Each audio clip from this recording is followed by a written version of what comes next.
Hello bachcho, let's see the following question. A particle moves in straight line with velocity v1 and v2 for time intervals which are in ratio 1:2. Find average velocity. Question में हमें क्या दिया कि particle है जो straight line में travel कर रहा है वेलोसिटी v1 एंड v2 के साथ, टाइम इंटरवल्स दिए गए हैं 1:2 दिया गया है, फाइंड द एवरेज वेलोसिटी। हमें एवरेज वेलोसिटी फाइंड आउट करना है। ऑप्शंस क्या है, v1/3 plus 2v2/3, second option v1/3 plus v2/3, third option 2v1/3 plus v2/3, and last option is v1 plus 2v2/3. So first of all we will talk about the key concept used in the question. इस question में हम क्या key concept apply करेंगे।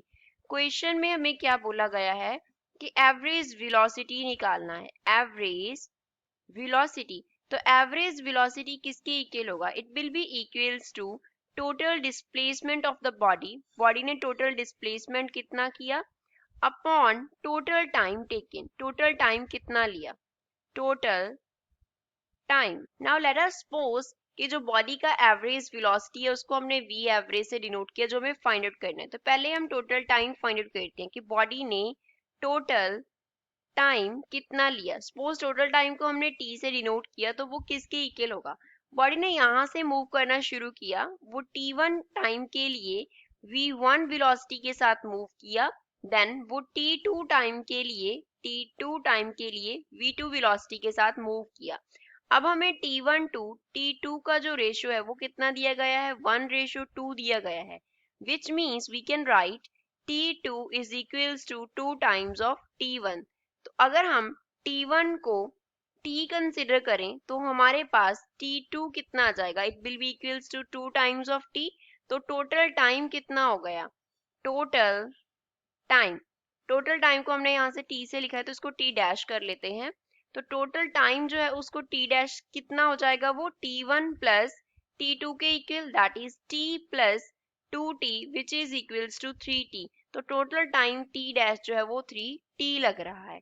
तो अब हमें निकालना है पहले टोटल डिस्प्लेसमेंट। प्लेसमेंट के लिए हम क्या फॉर्मूला यूज कर सकते हैं, displacement will be equals to velocity into time होगा। वेलोसिटी कितना था और कितने टाइम के लिए, तो पहले डिस्प्लेसमेंट उसको सपोज d1 कंसिडर कर लेते हैं। जब उसने v1 वेलोसिटी के साथ कवर किया तो ये डिस्टेंस d1 था, जब उसने v2 वेलोसिटी के साथ कवर किया तब ये डिस्टेंस d2 था। तो d1 कितना होगा, d1 will be equals to v1 into t1, and इसी तरीके से अगर हमें d2 निकालना हो तो वो हमारे पास क्या हो जाएगा, that will be equals to v2 into t2। तो d1 कितना हो गया, d1 can be written equals to v1 into t1 को t फिल कर दिया। इसी तरीके से d2 को कैसे लिख लेंगे, t2 की जगह पे 2t आ जाएगा तो ये बन गया 2v2 इंटू t। तो टोटल डिस्प्लेसमेंट कितना हुआ, टोटल डिस्प्लेसमेंट को सपोज हमने d से डिनोट किया तो वो कितना हो जाएगा, d1 प्लस d2 के equal, that is v1 into t plus 2v2 into t के इक्वल हो जाएगा। तो अब फॉर्मूला लिखते हैं। So for average velocity v average we can write d upon t dash, हम लिख सकते हैं d की वैल्यू फिल कर देंगे, this is v1 into t plus 2v2 into t, and t dash कितना है हमारे पास 3t के इक्वल है।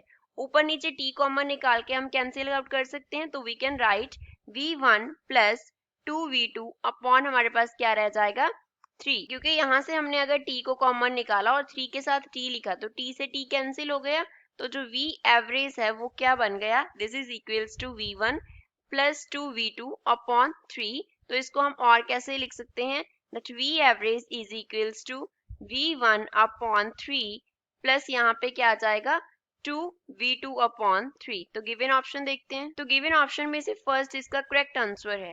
I hope you understood well, thanks.